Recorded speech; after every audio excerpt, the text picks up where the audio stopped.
জানো, আমি যে ইন্টারভিউটা দিয়েছিলাম তাতে আমি পাস করে গেছি। আমি জানতাম তুমি পাস করবে। পাস তো করলাম, কিন্তু চাকরি করতে গেলে তো অনেক টাকা ঘুষ দিতে হবে। আমাদের এই মুহূর্তে টাকা দরকার, কি করব? আরে টাকা পয়সা নিয়ে তোকে কিছুই চিন্তা করতে হবে না ভাই, তোর ভাইকে বলবো টাকার ব্যবস্থা করে দেবে। সত্যি ভাবি? তাহলে আমার চাকরিটা নিশ্চয়ই হবে ভাবি। হ্যাঁ ভাই, নিশ্চয়ই হবে, সব ঠিক হয়ে যাবে, শুধু প্রার্থনা করো।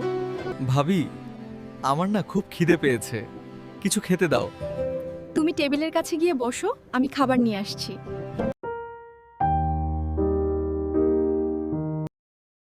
শোনো, তোমার ভাই তো চাকরি খুঁজছে। চাকরি করতে গেলে তো অনেক টাকা লাগবে, তুমি একটু টাকাগুলো ম্যানেজ করে দাও না। আজকাল ব্যবসার অবস্থা তুমি তো বোঝোই, তাই না? এত টাকা এখনই জোগাড় করা কি সম্ভব? একটু চেষ্টা করো, চেষ্টা করলে একটা উপায় নিশ্চয়ই বের হবে। তুমি একটু চেষ্টা করলেই টাকাগুলো ম্যানেজ করতে পারবে।